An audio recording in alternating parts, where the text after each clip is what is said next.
que el recién nacido, que también se llama neonato, nazca con un segmento del intestino cerrado.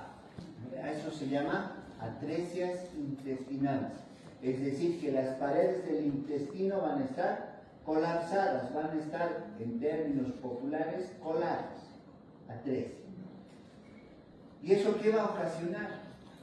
Que no pueda defecar. Cuando el recién nacido o en el periodo fetal se digiere el líquido amniótico, y al digerir el líquido amniótico va a generar una especie de una sustancia verde que se llama meconio. ¿Ya?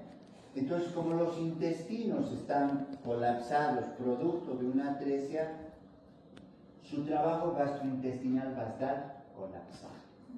¿Cómo nacerá ese niño? Va a nacer con el abdomen distendido, así como una pelotita. Va a nacer llorando, va a tener una incomodidad. ¿Cuál va a ser la fuente de diagnóstico? Porque las malformaciones están netamente relacionadas al proceso del diagnóstico. Entonces va a ser una ecografía. E inmediatamente ese niño tendrá que ser sujeto a una cirugía, a una conducta quirúrgica. ¿Y qué se hace en esa conducta quirúrgica? Se corta el intestino y se saca una bolsita hacia afuera. A ese proceso se llama colostomía. Entonces la materia fecal ya no sale por el recto y por el ano, sino sale por esa bolsita, mientras se restituye toda la pared del intestino. ¿Ya? Entonces, dentro de las malformaciones más frecuentes del intestino vamos a tener a las atresias. Al mismo tiempo, las estenosis. La estenosis se caracteriza principalmente por una oclusión incompleta de cualquier segmento o víscera hueca. La obstrucción en el intestino no es total, pero solo permite el paso de pequeñas cantidades de Entonces, las atresias es completa, las estenosis son parciales. Ahora, en las estenosis frecuentemente su tratamiento puede estar relacionado con el empleo de unas sondas, de unos sondajes, que se introduce por el recto, por el ano, y se va dilatando a los intestinos con el objeto de que se vaya evacuando, ¿ya? A lo que popularmente va a ocasionar que las paredes se vayan distendiendo, a lo que comúnmente se llama colocación de enemas. ¿Ya? Han debido ustedes escuchar en algún momento, le están colocando un enema, ¿no?, a una persona mayor. Entonces eso es para permitir que la materia fecal se evacúe. Pero en el neonato se dilata las paredes intestinales con el objeto también de que se vaya evacuando ese contenido. La siguiente.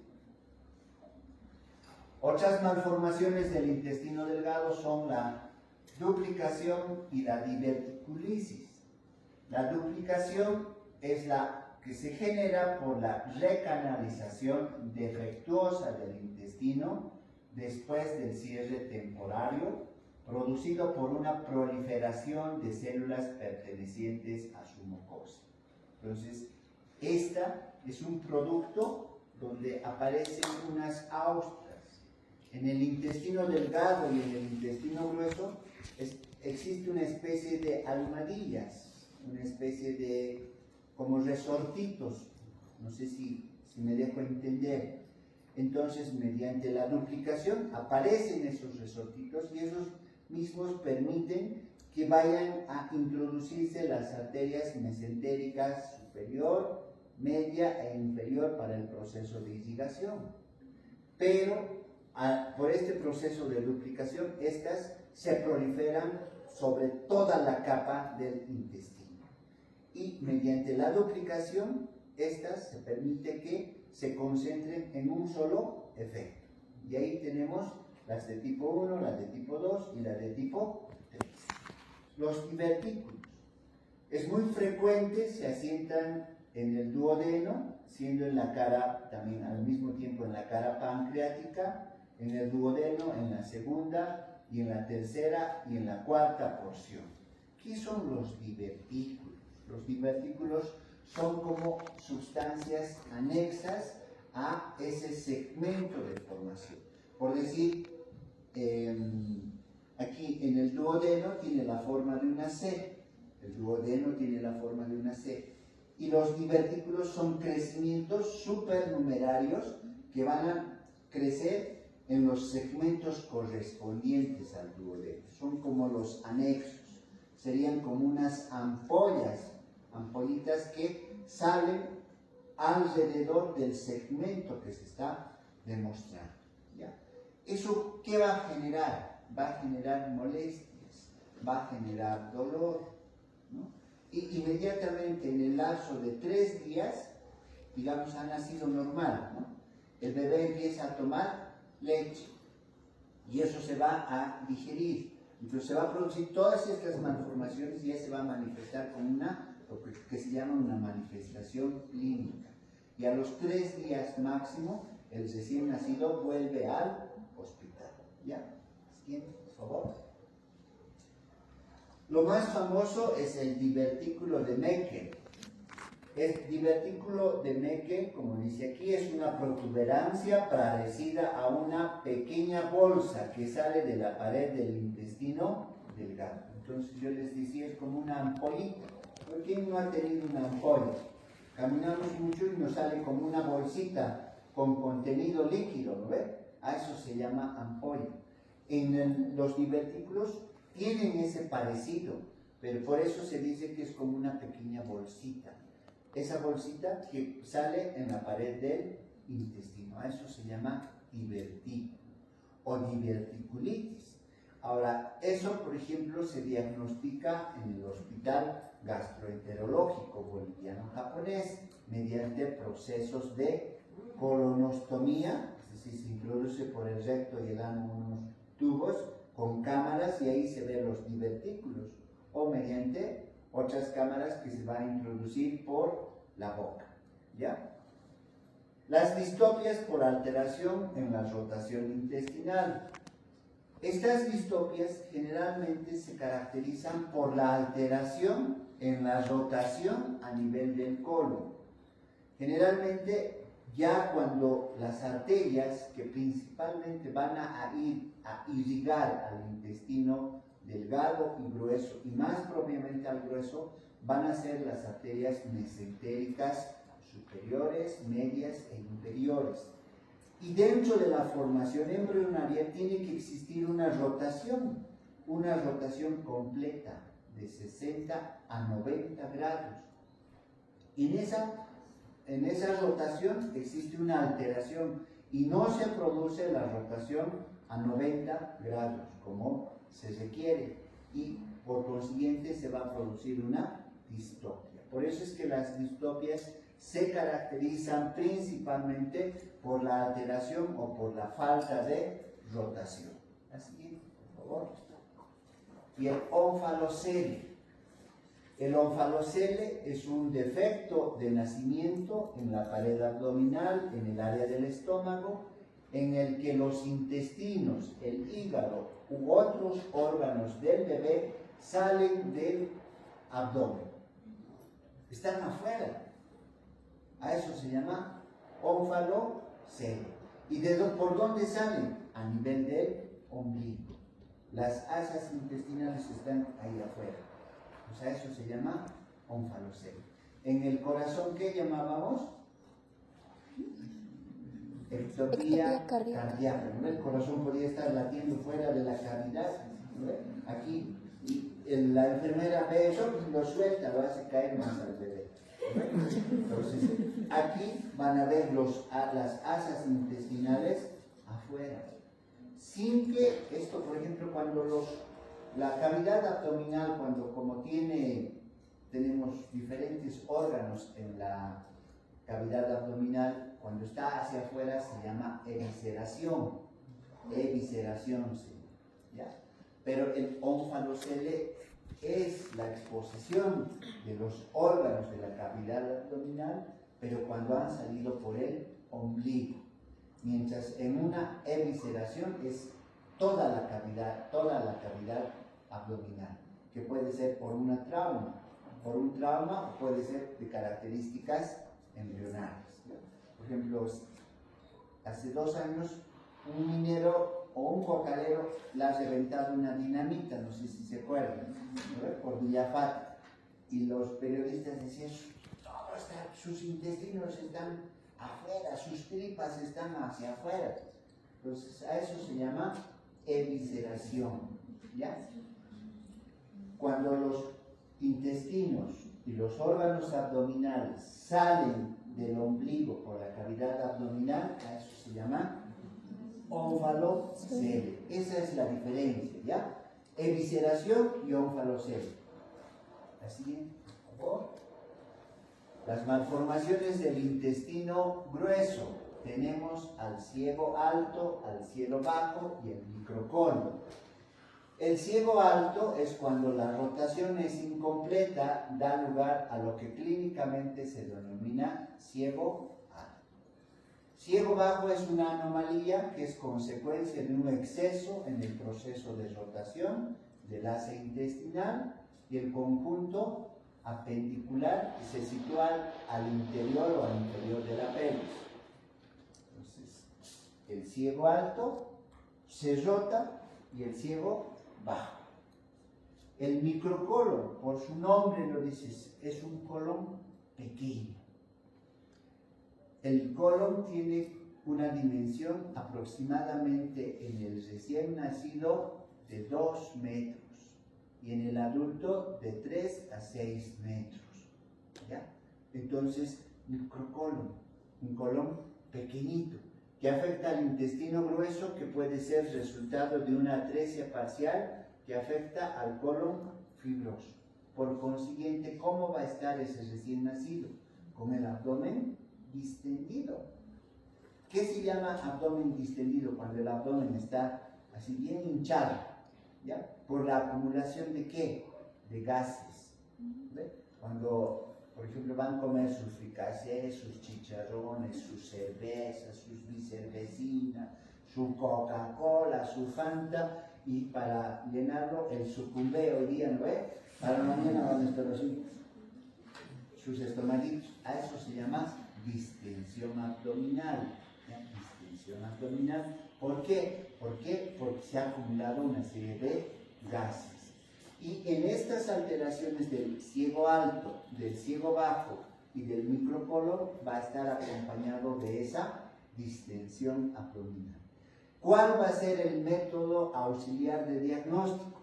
Una placa de rayos X de abdomen. En los cursos que ustedes van a ir avanzando, en los cursos más adelante, van a avanzar en una materia que se llama radiología, y ahí les van a mostrar las diferentes proyecciones, ¿ya? Y la proyección del abdomen se llama antero-posterior. ¿Por qué? Porque la proyección de los rayos X entra de adelante hacia atrás. A esa proyección se llama antero-posterior. Hay otra proyección que se llama proyección lateral y hay otra proyección que se llama postero-anterior. Entonces, esta es una placa de rayos X antero-posterior. Y para sacar esta placa de rayos X antero-posterior, a la persona se le hace beber, se le hace tomar sulfato de bario. Y ese sulfato de bario permite que así las asas intestinales, que el intestino delgado, que el intestino grueso, se pinte así de blanquito, ¿ya? Entonces el sulfato de bario es un instrumento que permite que las placas de rayos X salgan así bien bonitas y bien claritas. Ahora, no se puede hacer una ecografía. ¿Por qué? Porque la ecografía es dinámica, se mueve, ¿no? Entonces no es estático y al mover no nos va a poder proyectar una imagen clara y eficiente. Por eso es que para la cavidad abdominal siempre se solicita placa de rayos X con aplicación de sulfato de bario. Ahora, muchas veces el sulfato de bario no pueden tomar, vía endovenosa se les coloca y todo se pinta. Si queremos más clarito, una tomografía axial computarizada. ¿Ya? Así que, dicolon y megacolon. El dicolon es una anomalía frecuente que produce estreñimiento, meteorismo, dolores vagos, abdominales. ¿Por qué se caracteriza este dicolon? Porque va a formar unas astas, estas dos astitas que están viendo, producto de la acumulación de las heces fecales. Entonces, el intestino grueso es bastante largo. A eso se llama el dicolon. Y el megacolon es una hipertrofia, es un crecimiento, es una dilatación del colon. Ahora, este megacolon en nuestro medio, en nuestro país, se produce por la picadura de la vinchuca, el Trypanosoma cruzi. El Trypanosoma cruzi, la vinchuca, va a producir el crecimiento exagerado del esófago, del corazón y del colon. Al crecimiento exagerado del esófago se llama megaesófago. Al crecimiento exagerado del corazón se llama cardiomegalia. Y al crecimiento exagerado del colon se llama megacolon. Entonces, en nuestro medio, en nuestro país, la vinchuca, que en términos científicos se llama Trypanosoma cruzi, y eso ustedes al próximo año, cuando estén en parasitología, lo van a estudiar con más detenimiento. Entonces es el productor de esta patología que se llama el megacolon en el recién nacido, en la etapa fetal. Ahora, ¿por qué estamos hablando del megacolon? Porque la mamá ha tenido que tener la enfermedad o la picadura de la vinchuca, a lo que se llama la enfermedad de Chagas. Y ella, a través de la circulación materno-fetal, ha hecho que llegue y se produzca el megacolon en el feto. ¿Ya? Ahí nomás, porque al próximo año ustedes en parasitología, vuelvo a reiterar, van a estudiar con más detenimiento y con más especificidad. La siguiente. Malformaciones del recto y del ano. Una agenesia renal va a producir como consecuencia una detención en el desarrollo del tabique urorectal. La cloaca no será dividida y se va a persistir en una sola. Producto de ello va a producir una agenesia a nivel del recto y del ano. Una fístula rectovesical que va a producir una retención a nivel del tabique y no va a permitir una división a nivel de la membrana cloacal y se va a obstruir a la parte de la vejiga del recto y ambos, y va a persistir la uretra con una sola comunicación. ¿Cuál es ese tabique? El tabique urorectal, este tabique. Entonces, este tabique va a estar alterado al no producirse la división, y no se produce esta división y existe la comunicación entre la vejiga y el recto, y por eso es que por la cavidad del recto y del ano puede salir la micción. ¿Ya?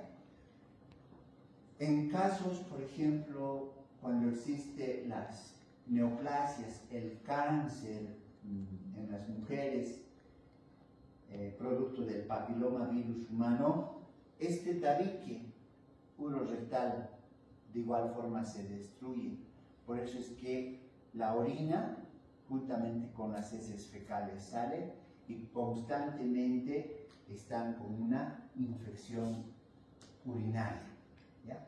Entonces, dentro de las malformaciones del recto y del ano, lo que hay que destacar desde el punto de vista de la embriología es la alteración de la formación del tabique urorectal. Esta alteración en la formación del tabique urorectal va a producir que estos líquidos normales salgan a través del recto y se produzca una infección. Lo normal es que este tabique esté bien diferenciado, así como una especie amarillita, ¿no? Bien diferenciado ambos espacios. La estenosis rectal y el ano imperforado. La estenosis rectal, cuando en su trayecto la membrana cloacal, el tabique, se desvía y da curso y puede producir un estrechamiento en la luz del conducto rectal. Y el ano imperforado, que es muy frecuente también en nuestro medio, y por eso es que cuando un recién nacido nace, las enfermeras y ustedes que van a ser internos agarran un termómetro y le introducen por el recto y por el ano, le introducen. ¿Y qué están haciendo? Hay a veces médicos medio morbosos, pero en forma de chiste. Si es su primera agresión sexual, mentira. Sino están viendo de que el ano no esté imperforado, ¿ya? No tenga esta alteración, de que tenga una continuidad, porque si no tiene que ir directamente a la sala neonatal para que se produzca con un bisturí finito, que es el bisturí más finito es de 5 ceros, así como un puntito. Le cortan y sale la materia fecal, que en el recién nacido, que en el neonato se llama meconio. Y ahí le colocan 2 suturitas, es decir, hacen 2 suturitas y restituyen el problema. Pero a esto se llama ano imperforado. Vuelvo a reiterar, para comprobar que no exista este problema del ano imperforado, se agarra un termómetro y se introduce para ver la permeabilidad del ano y del recto. ¿Ya? La siguiente, parece que es el último. Muchas gracias.